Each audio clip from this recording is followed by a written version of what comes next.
We are commanded by God, the Holy Spirit, to test all the spirits, okay, including the one claiming to be the Holy Spirit.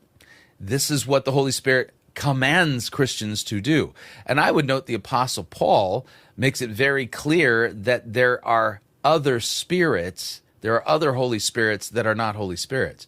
So, and again, reminder here from 2 Corinthians 11, the Apostle Paul is writing to unwind the satanic coils around the church at Corinth, who had come under the sway of the so-called super apostles, which were false apostles, deceitful workmen, basically masquerading as servants of Christ. So Paul says, I do wish you would bear with me in a little foolishness. Do bear with me, for I feel a divine jealousy for you, since I betrothed you to one husband to present you as a pure virgin to Christ.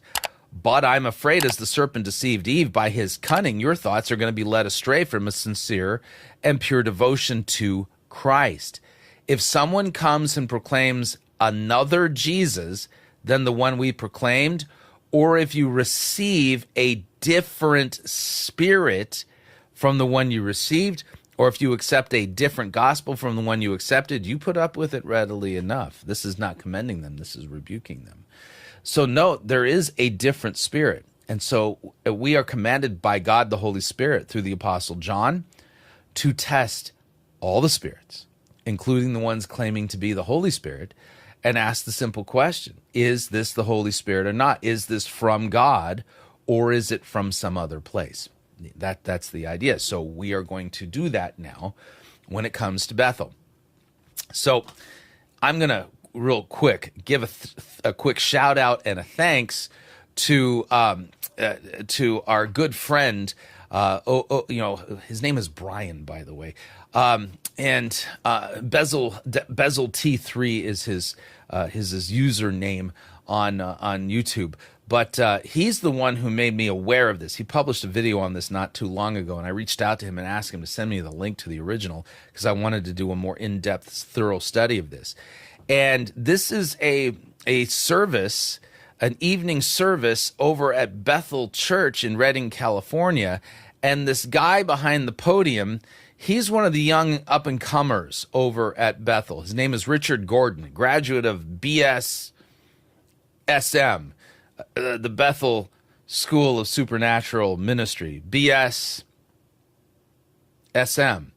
And so we're going to see some pretty interesting stuff from him, and then we're going to test his teaching as well. And we're going to determine whether or not this is a different spirit or if this is the Holy Spirit that is taught in the New Testament and the one sent by Christ and by God the Father. This is simply what we're going to do. And that being the case, I think it should be pretty straightforward. And so you might want to gird up your loins, though. This is pretty bizarre, and this shows you, well, what is really going on there at Bethel. So here is Richard Gordon, and this is the lead up to a sermon that he's going to be delivering called "Beyond the Flesh: Embracing Spirit-Led Living." Here we go. I just felt like I was supposed to get Mark Brooks. Could you come up here, Mark? And then Joshua Lockery to come up too, and Mark's my spiritual dad, and then Josh just finished his third year with me. So although he's taller than both of us, he's like a spiritual son to me. And I just felt like you were supposed to pray for me tonight. Yeah, is it okay? All right, so Richard Gordon says, I just felt that you were supposed to pray for me tonight. Okay. Praying for you? You're praying for me, yeah. Turn to someone next to you and say, the best leaders are the best receivers. You thought I came here to deliver. I came to receive. That's why I came. I came to receive. So, I got the mic, so here we go. Who wants to go first? I don't What is that? care. Please go. Yep. I can get your... If you guys don't know, Mark Brooks led the School of Ministry for 25 years. Is that right? 26? I forgot how to pray.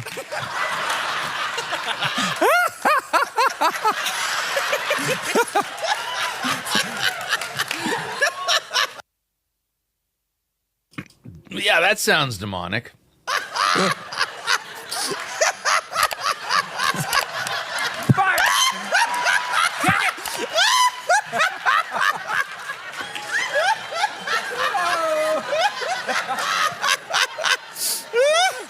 Wow.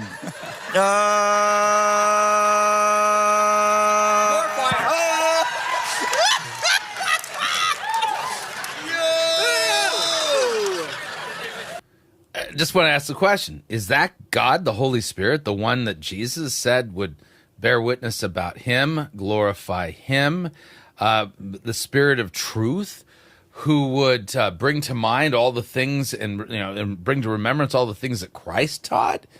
Is that the same Spirit that the apostles prayed for when they were looking for boldness in the face of the threats of the high priests and others to continue to boldly proclaim Christ? Is that the same Spirit? Seems like a different Spirit to me.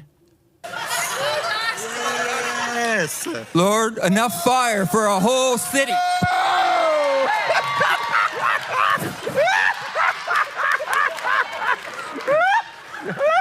Lord, now fire for a nation.